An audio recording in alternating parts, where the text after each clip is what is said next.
నమస్తే, welcome to our channel. నేను సిరి. జగన్మోహన్ రెడ్డి గారు తన లండన్ టూర్ని క్యాన్సిల్ చేసుకున్నారా, అంటే పోస్ట్పోన్ చేసుకున్నారా?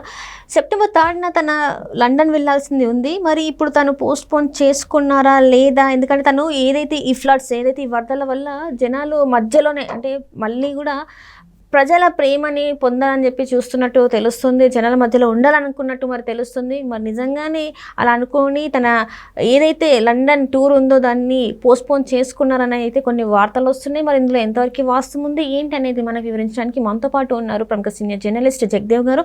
నమస్కారం సార్. నమస్తే సార్, ఇప్పుడు చూస్తుంటే జగన్మోహన్ రెడ్డి గారు లండన్ టూర్ని పోస్ట్పోన్ చేసుకున్నట్టు వార్తలు వస్తున్నాయి. అది కూడా ఎందుకంటే ఈ వరదల వల్ల ఎవరైతే బాధితులు ఉన్నారో వాళ్ళ మధ్యలో ఉండాలి, వాళ్ళకి సహాయ సహకారాలు అందించాలని చెప్పేసి ఆయన అనుకుంటున్నారని ఎవరైతే పార్టీలో ఉన్నారో ఆ నేతలు కూడా ఇదే సజెస్ట్ చేశారని చెప్పేసి కూడా కొన్ని వార్తలు వస్తాయి. మరి నిజంగానే తన లండన్ టూర్ని తను పోస్ట్పోన్ చేసుకున్నారు.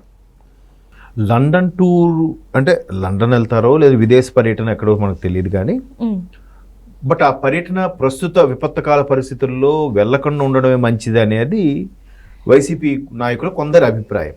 అంటే ఇలాంటప్పుడే ప్రభుత్వం పైన బురద జల్లే అవకాశం ఇదే కదా. వాళ్ళు ఎంత చేసినా సరిగ్గా సహాయ సహకారం అందట్లేదు, వాళ్ళకి ఆహార పొట్లాలు అందట్లేదు, దీనికి యుద్ధ ప్రాతిపదికన చర్యలు ఏం తీసుకున్నారు అని ప్రశ్నించడానికి ఉంటుంది కదా. ఆల్రెడీ ఇంతకుముందు ఆయన ప్రశ్నించాడు అనుకుంటా. బుడమేరు వాగు కూడా చంద్రబాబు చెప్పినట్టే వింటుంది, ఆయన ఇంటికి సేఫ్గా ఉంది, బుడమేరు వాగు ఇటు వెళ్తుందని. బుడమేరు వాగు ఇబ్రహీంపట్నం నుంచి అటు ఇలా వచ్చి ఎట్లా హనుమాన్ జంక్షన్ కొల్లేరు దగ్గరికి వెళ్ళే పరిస్థితి, అటు మంగళగిరి వైపు వంటి ప్రకాశం బ్యారేజ్కి అటువైపు ఉన్న ఇంటికి ఎందుకు తాకుతుంది?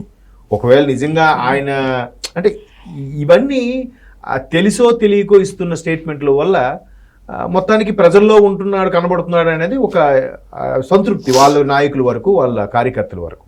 నన్ను ఏదో ఇద్దరు ముగ్గురు పరామర్శించి వచ్చినట్టున్నారు ఆ ప్రాంతంలో కొంతమంది.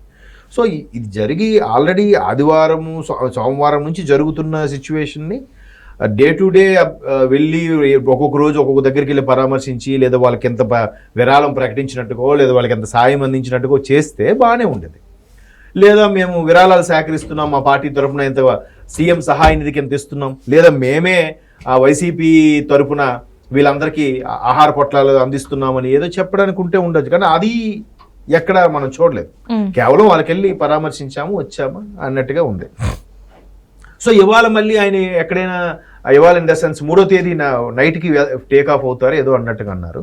సో 3వ తేదీన కూడా మళ్ళీ ఎక్కడికి వెళ్ళి ప్రజాక్షేత్రంలోకి వచ్చి ఎవరిని కలిసినట్టు కానీ పరామర్శించినట్టు కానీ ఏం చూడలేదు. మేబీ నైట్కి 3వ తేదీ రాత్రికి వెళ్తారేమో, వెళ్ళొచ్చు. లేదు వీళ్ళందరూ నాయకులు చెప్పారు కాబట్టి ప్రజల్లో ఉండాలి, ఇప్పటికే పార్టీ పరిస్థితి ఇబ్బందిగా ఉంది, ఒక 2 ఎంపీలు రాజీనామా చేశారు, ఒక 2 ఎమ్మెల్సీలు రాజీనామా చేశారు, మరికొంతమంది ఎమ్మెల్సీలు సిద్ధంగా ఉన్నారు, చాలామంది నాయకులు మోపిదేవి లాంటి వాళ్ళు కూడా రాజీనామా చేసి బయటకు వచ్చేసిన పరిస్థితి, ఇంకొంతమంది మొహం చాటేస్తున్నారు. పార్టీని బ్రతికించుకోవాలి, కాపాడుకోవాలి అంటే ఆపత్కాల పరిస్థితుల్లోనే ప్రజలకు చేరువుగా ఉండాలి. మీరు చేసినా చేయకపోయినా ప్రజల్లో నానుతూ ఉండాలి ఆ పేరు కానీ ఆ పార్టీ వ్యవహారాలు కానీ. అవేవి లేకుండా ఇలాంటి పరిస్థితుల్లో వెళ్ళారంటే కనీసం మళ్ళీ ఒక 1 వీక్ 2 వీక్స్ ఉంటుంది. సో అట్లాంటి పరిస్థితులు ఎందుకు వెళ్ళడము, ఇప్పుడు ఉంటేనే బెటరు. కనీసం అన్న మీరు వచ్చారు అని చెప్పి మా కార్యకర్తలకి, మా కింద స్థాయి నాయకులకి భరోసాగా ఉంటుందనేది కొంతమంది నాయకుల యొక్క అభిప్రాయం. అది ఆయన ముందు ఎక్స్ప్రెస్ చేశారట. బట్ ఆయన మరి వింటారో ఉంటారో అనేది ఇంకా అయితే ఇప్పటివరకు అయితే ఇంకా అప్డేట్ ఏం లేదు. మేబీ వాళ్ళకి ఫేవర్గా ఉండే ఛానల్స్ నుంచి ద్వారా కూడా ప్రజల కోసమే జగనన్న తన టూర్ని క్యాన్సిల్ చేసుకున్నారని ఇప్పటికి హెడ్లైన్ వచ్చేసేదిగా. ప్రజల కోసమే తన జీవితాన్ని త్యాగం చేస్తున్న జగనన్న అన్నట్టుగా ఏదో వస్తుంది కదా. అలా ఇంతవరకు రాలేదు కాబట్టి మేబీ వెళ్తారేమో అని అనుకుంటున్నాను. ఇవి ఇంకా ఒక 1 or 2 daysలో అంత సర్దుమనిపోతుంది కదమ్మా. అట్లా ఏమన్నా అలాగని వాళ్ళు ఎవరి పనులు వాళ్ళేమో అనుకుంటారు, అట్లా అయిండొచ్చు. అది అంటే ఇప్పటికి చూసుకుంటే జగన్మోహన్ రెడ్డి గారు ఎప్పుడు కూడా తన కోసం ఏది కూడా తను సాక్రిఫైస్ చేసినట్టు అనిపించదు. ఎందుకంటే మనం చూసాం ఇక్కడ ఏదైతే పులివెందుల్లో ప్రజా దర్బార్ ఏదైతే పెట్టారో అప్పుడు కూడా చూస్తే 1 రోజు 2 రోజులు కూడా 5 రోజులు అని చెప్పేసి 1-2 రోజులు మాత్రమే చేసే తర్వాత మళ్ళీ బెంగళూరు వెళ్ళిపోవడం జరిగింది. ఇట్లా ప్రతిసారి కూడా ప్రజలకు అవసరమైన టైంలో తను పక్కన లేకుండా తన సొంత స్వలాభం కోసమో లేకపోతే తనకి సంబంధించిన వాటి కోసము తను చూసుకోవడం అనేది ఇక్కడ మరి ప్రజలు అది గ్రహించారని అనుకుంటున్నారా జగన్మోహన్ రెడ్డి గారు? ఏమో ఇప్పుడు మొన్న కూడా ఒక ఆయన మీరు అడిగితే గుర్తొచ్చింది, ఒక ఆయన స్టేటస్లోనో ట్రోల్స్లో పెట్టాడు, ఎట్లా జగన్మోహన్ రెడ్డి గారు ఎంత సాధారణ మనిషో చూడండి, సాధారణ ప్రయాణికుల్లాగా ఇండిగో ఫ్లైట్లో వైఫ్ అండ్ హస్బెండ్ కలిసి విజయవాడ నుంచి బెంగళూరు వెళ్తున్నారు అన్నట్టుగా ఒక పోస్ట్ చేశాడు. మరి అది ఇది మొన్న జరిగింది, దానికి ముందు వినండి, అదే మీ అడుగు నాకు అర్థమైంది. దాని వెంటనే వేరే కూటమి నుంచి ఒక అభ్యర్థి వాడు ఏం పెట్టాడంటే, ఆహా మీ సొంత డబ్బులు అయితే ఇట్లా సేఫ్గా 3,000 4,000 ఫ్లైట్ టికెట్ తీసి ఖర్చు పెట్టుకొని వెళ్తారా, అదే గవర్నమెంట్లో ఉంటే మాత్రం మీరు మంది మార్పులు వేసుకొని స్పెషల్ చార్టర్డ్ ఫ్లైట్లో వెళ్ళి తిరిగారు, ఇప్పుడు మీ గవర్నమెంట్ లేదు కాబట్టి మీ పాకెట్లోంచి పెట్టుకోవాలి కాబట్టి ఇప్పుడు జాగ్రత్త వచ్చేసిందా మీకు అని మీరు పెట్టారు. ఏది వాస్తవం అంటారు? ఇప్పుడు ఈ ప్రత్యర్థి ఏదైతే కౌంటర్ వేసాడో వీడు చెప్పింది నిజమే కదా అనిపిస్తుంది. మరి ముందు మీరు అక్కడికక్కడ 5 కిలోమీటర్ డిస్టెన్స్ కూడా హెలికాప్టర్ వాడుకునే సందర్భాలు ఉన్నాయిగా. దానికి ముందు కూడా లండన్ టూర్ వెళ్ళినప్పుడు అక్కడ ముందు పోలీస్ వాళ్ళకి ₹1,00,00,000 పైన కూడా ఖర్చు వచ్చిందని చెప్పేసి ఇప్పుడు వాళ్ళతో పాటు వెళ్ళినందుకు పోలీసులకి సంబంధించి వాళ్ళకి ఫ్లైట్ టికెట్లు తీయాలి, వాళ్ళకి టీఏడిఏలు ఇవ్వాలి, వాళ్ళ ఖర్చులు, లాడ్జింగ్, బోర్డింగ్, దారి పొడవున ఖర్చు ఇవన్నీ ఉంటాయి కదమ్మా. మరి ఇవన్నీ ఎక్కడివి? ప్రభుత్వం నుంచే కదా. సో అలాగా ట్రోల్స్ చేసే వాళ్ళు ఉన్నారు. ఇప్పుడు దాన్ని ఏమంటారు, రిటైనింగ్ వాల్ అని ఉంది, కృష్ణానదికి కట్టారు. అది ఫస్ట్ టీడీపీ గవర్నమెంట్ వచ్చాక స్టార్ట్ చేశారు. అదొక 50% 60% అయినట్టుంది. అది అయిన తర్వాత రిమైనింగ్ ఒక 30-40% వీళ్ళు కంప్లీట్ చేశారు. ఇంకా 100% అయితే కంప్లీట్ చేయలే. సో దానికి ఇప్పుడు మళ్ళీ వాళ్ళు ఏం ట్రోల్ చేస్తున్నారు, జగనన్న ముందు చూపు వల్ల ఈ రిటైనింగ్ వాల్ కట్టడం వల్ల విజయవాడకి ముంపు తప్పింది అని అంటున్నారు. మరి దానికి మనం ఏం చేస్తాం? అంటే నెగిటివ్లో కూడా పాజిటివిటీ వెతుక్కుంటున్నారు, తప్పులేదు. ఎవరు స్వార్థం వాళ్ళది, ఎవరు పార్టీ వాళ్ళది, ఎవరు లీడర్ వాళ్ళు. సో దాన్ని చంద్రబాబు నాయుడు గారే ప్రకృతికి ఇలాగ ఆర్డర్స్ పాస్ చేసి బుడమేరుని ఇలా ముంచిమని చెప్పారన్నట్టు మాట్లాడితే ఆ నవ్వాలో ఏడాలో తెలియని పరిస్థితి వస్తుంది.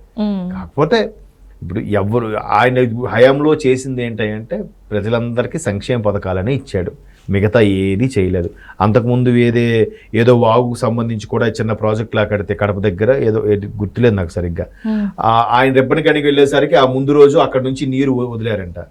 అక్కడ నీరు వెళ్ళిపోయిన తర్వాత హంద్రీనేవా, బాగా గుర్తుంది, హంద్రీనేవాకు సంబంధించి ఆయన వెళ్ళే టైంకి పైనుంచి నీరు ఏదో వదిలేరంట. నెక్స్ట్ డే వెళ్ళేసరికి అది కూడా ఏంటంటే వాటర్ ట్యాంక్స్ తీసుకొచ్చి వాటర్ వదిలేరని చెప్పేసి ఆ గేట్లు కూడా ఎత్తుకెళ్లారని చెప్పేసి ఇలాంటివన్నీ ప్రజలు గమనిస్తున్నారు. పైగా సోషల్ మీడియాలో ప్రతిదీ నిక్షిప్తమై ఉంటుంది కాబట్టి సర్వర్లో అది తీసుకొచ్చి ఇక్కడ పెడుతున్నారు, అది తీసుకొచ్చి ఇక్కడ పెట్టి పక్కన ట్రోల్స్ చేస్తున్నారు.